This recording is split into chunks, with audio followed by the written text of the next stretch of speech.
우리에게 주시는 하나님의 말씀은 예레미야 21장 1절부터 6절 말씀입니다.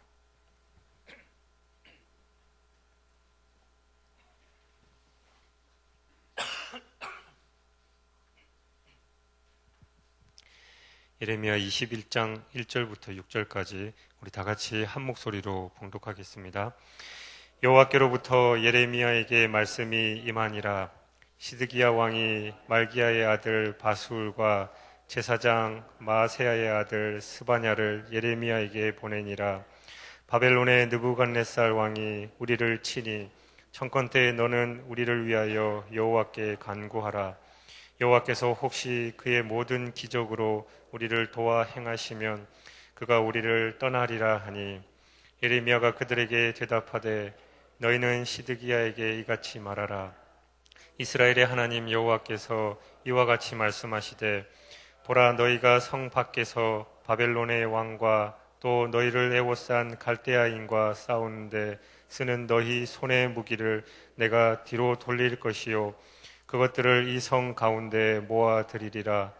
내가 든 손과 강한 팔 곧 진노와 분노와 대노로 친히 너희를 칠 것이며, 내가 또 사람이나 짐승이나 이 성에 있는 것을 다 치리니 그들이 큰 전염병에 죽으리라 하셨다 하라. 아멘.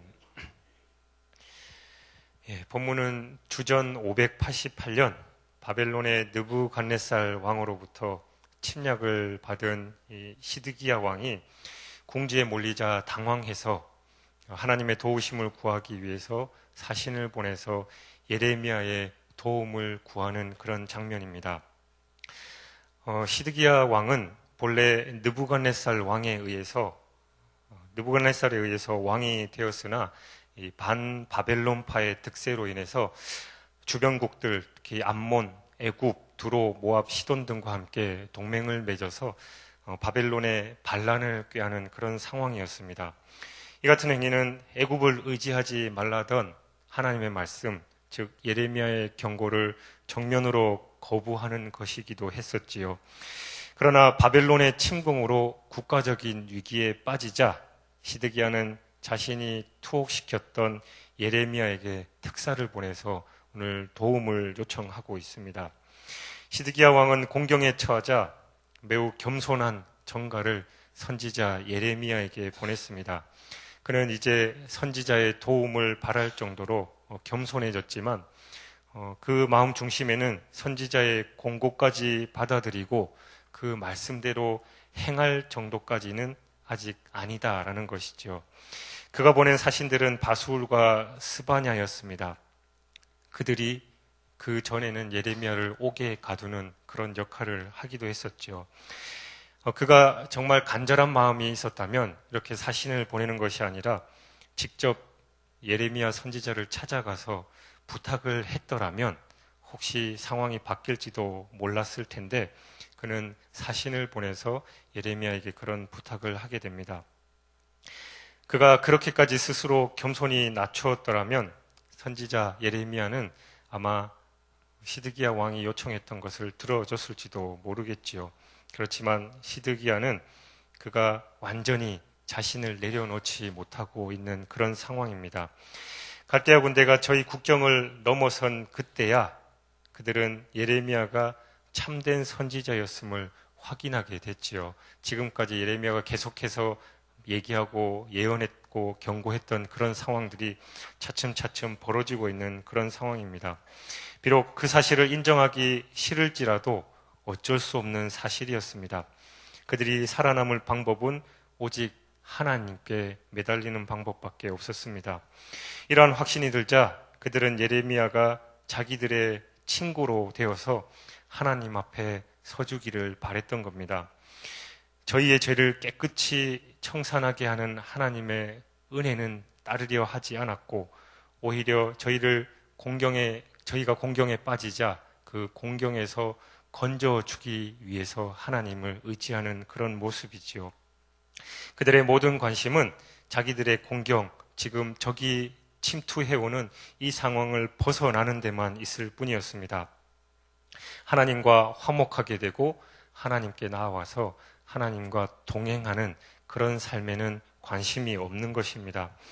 그들이 바라는 것은 그들의 원수가 우리를 떠나가는 것이지 우리가 하나님께로 돌아가는 것은 아니다라는 것이죠. 그들의 소망은 하나님께서 예전에 역대하 32장 그 부분에 나와 있는 사네립이 예루살렘을 포위했을 때 이사야의 기도를 들으시고 그 성을 구원하시는 놀라운 기사를 행하셨던 것처럼 지금 이 상황에도 하나님께서 기적을 행해 주시기만을 간절히 바랄 뿐입니다. 이러한 시드기야의 태도는 한계 상황에 직면해서야 비로소 하나님을 찾는 인간의 이기적인 일면을 보여주고 있습니다. 즉 하나님을 섬기고 순종하는 것 자체를 목적으로 삼지 않고 하나님을 자신의 이익을 보장하는 단지 축복의 수단으로 여긴다라는 거지요.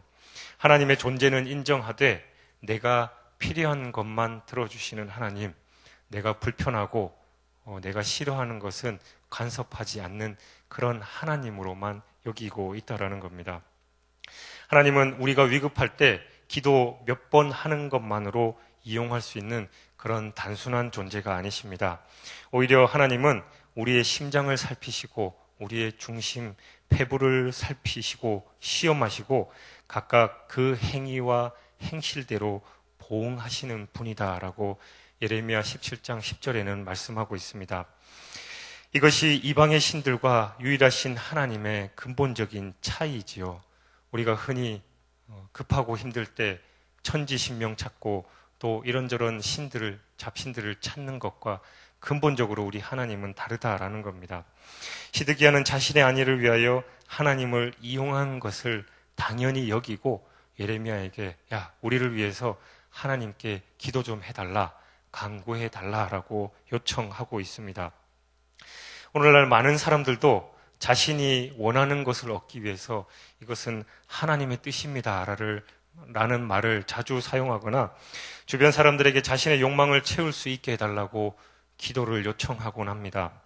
하지만 우리의 삶이 하나님을 위해 존재한다는 사실이 전제될 때만 우리가 원하는 그 기도의 제목들이 이루어질 수 있다는 거죠. 단순히 잘 되려고 하나님을 이용하는 모습은 이방 신들을 대하는 태도와 같습니다. 우리의 기도는 하나님을 위한 나가 되어야지 나를 위한 하나님이 되어서는 안 된다라는 겁니다. 어쨌든 시드기야는 예레미야가 참 하나님의 참 예언자임을 믿기는 믿었던 것 같습니다. 그러나 그는 주변 방백들의 뜻에 따르지 않을 수 없는 나약한 인물이었습니다. 어찌할 수 없는 상황이 되어서야 하나님을 찾아왔지만 이미 때는 늦어버렸지요. 아니 하나님을 이용하려더니 그것이 더 큰 문제였습니다. 진실하게 하나님 앞에 회개하며 나왔다면 하나님께서 그의 기도를 들어주셨을지도 모르는데 말이죠. 이처럼 신앙이 확고하지 못한 사람은 하나님의 말씀을 들었음에도 불구하고 그대로 따르지 못하는 모래 위에 집을 지은 그런 사람과 같습니다. 이리 휘둘리고 저리 휘둘리다가 결국은 무너지고 마는 그런 삶입니다. 시드기야라는 이름의 뜻은 여호와는 정의시다라는 뜻을 가지고 있습니다. 그는 유다 최후의 왕이 되었습니다. 이 사건을 이유로 이제 유다가 바벨론으로 끌려가게 되지요. 예레미야의 권고를 듣지 않고 바벨론의 반기를 들었다가 그는 재위 9년 만에 느부갓네살 왕의 침입을 받았습니다. 느부갓네살 왕이 예루살렘을 포위하여 함락시키고 도망갔던 시드기야를 체포하여 후에 눈을 뽑아서 바벨론으로 끌고 가는 그런 상황이 벌어집니다. 여호와는 정의시다. 그의 이름의 뜻대로만 살았다면 그리고 그렇게 알고 하나님을 바로 섬겼다면 그는 이렇게 불행한 인물은 되지 않았겠지요. 시드기야 왕의 이 전갈에 대해서 하나님께서 선지자 이사야를 통해 응답하신 그것은 매우 놀랍고도 가혹할 정도입니다. 하나님께서는 예레미야보다도 훨씬 더 그들의 심중을 잘 알고 계셨습니다. 그러므로 그 응답을 통해서 한마디의 위로의 말도 주지 않으십니다. 하나님께서 오늘 본문 4절의 표현대로 이스라엘의 하나님 여호와라는 이름으로 응답하시죠.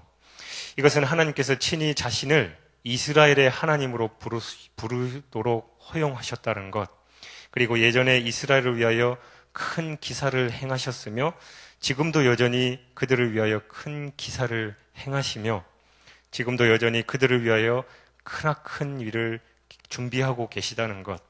그러나 그것은 단지 이름만으로 이스라엘일 뿐인 현 세대는 아무런 도움이 되지 못하고 있다라는 것을 그 이름을 통해서 암시하고 계십니다. 예레미야는 시드기야가 원하는 대답과 정반대의 대답, 곧 하나님의 심판을 선언합니다.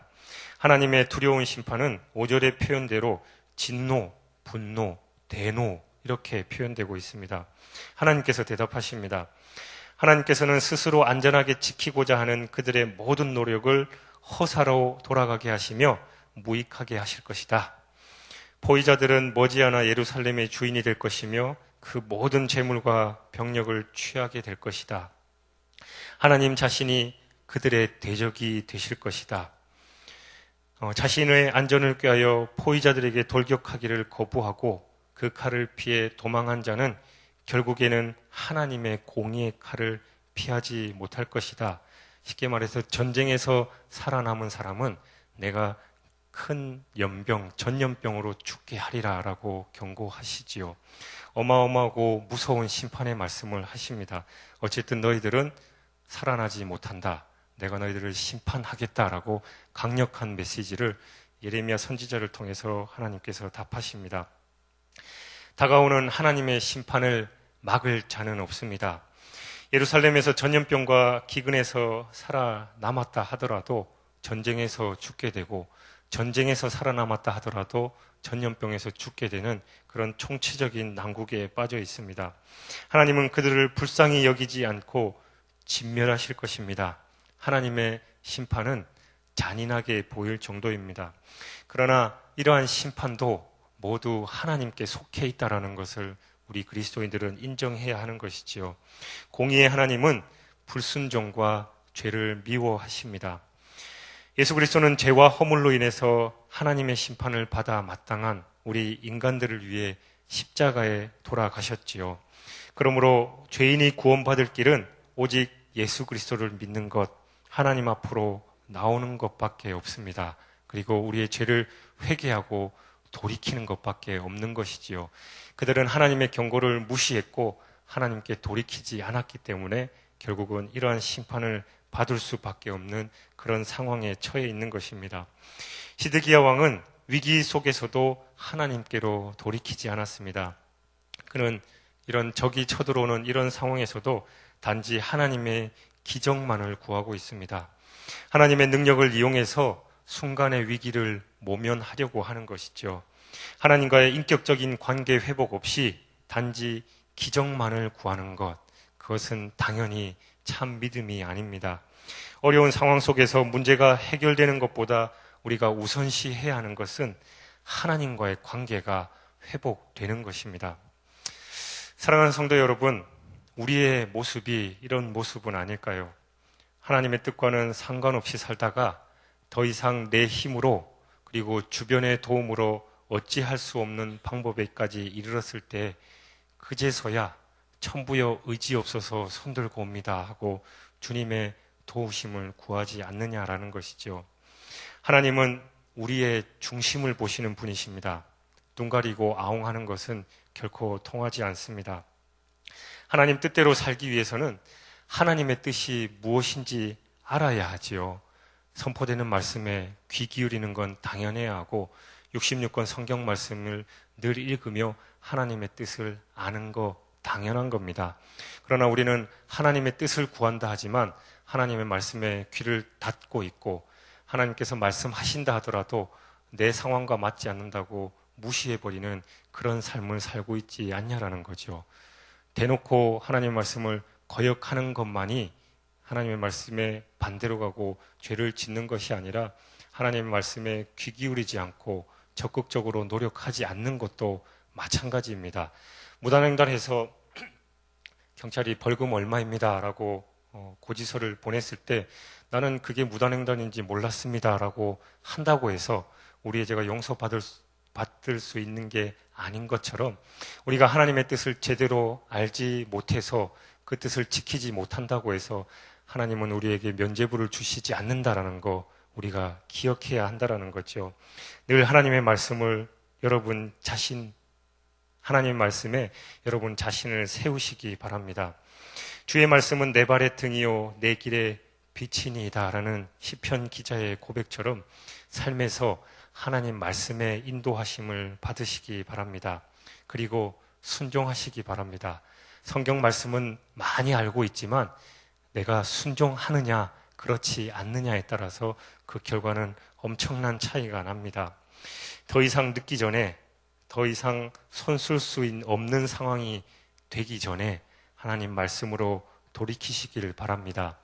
우리는 살아가면서 습관적으로 짓는 죄가 있지요.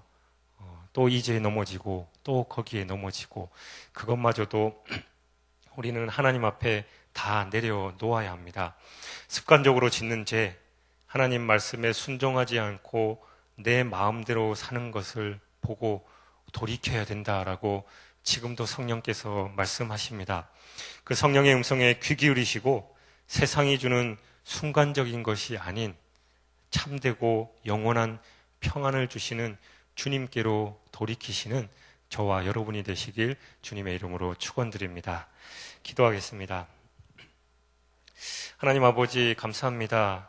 오늘도 말씀으로 우리를 깨닫게 하시고 하나님 말씀에 또 순종하는 그런 삶을 살도록 인도하시니 감사합니다. 성령의 도우심에 우리가 나 자신을 쳐서 복종하게 하시고 하나님 말씀대로 살아갈 수 있도록 매일매일 노력하게 하여 주시옵소서. 하나님 말씀에 살고 싶지만 그렇게 살지 못하는 연약한 삶이기에 오늘도 하나님 앞에 나와서 기도합니다. 성령께서 우리의 삶을 구체적으로 인도하여 주시옵시고 꽉 붙잡아 주옵소서. 오늘도 그렇게 살기를 간절히 소원하는 우리 말씀삼 공동체 주님께서 축복하여 주시옵시고 하나님과 동행하는 삶 늘 살아갈 수 있도록 인도하여 주옵소서. 감사드리며 예수 그리스도 이름으로 기도하옵나이다. 아멘. 오늘 공동 기도문은 선교입니다. 우리 함께 교독하시면서 기도하겠습니다. 모든 민족과 나라에 십자가의 복음을 전하도록 온 세계에 12개의 선교센터를 세우게 하옵소서.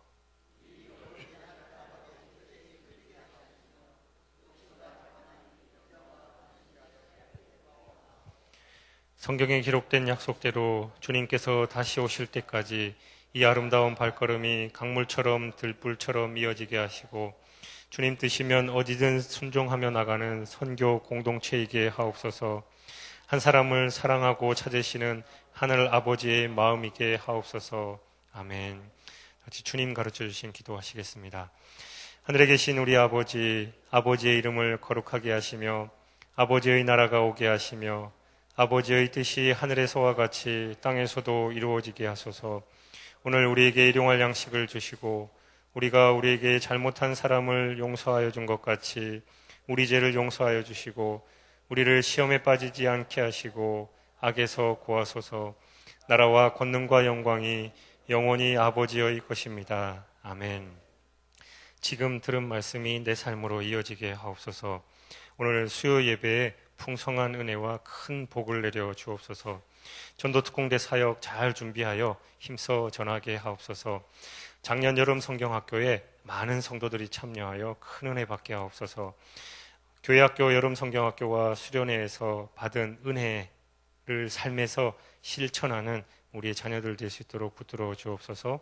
계속해서 일본 선교가 진행 중입니다. 오늘 성경학교 이틀째 물놀이 가운데 안전과 저녁 부흥의 가운데 성령께서 임재해 주옵소서.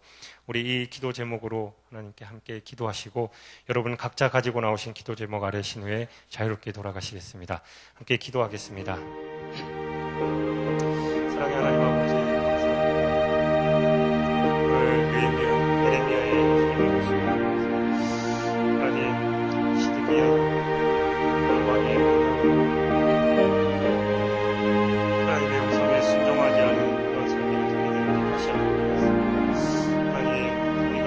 하나님 말씀에 나 자신을 비춰보는 삶 살아갈 수 있도록 주여 축복하여 주시옵소서. 맞지 않고 내 자존심 내려놓지 못하고 내 욕심 때문에 하나님 말씀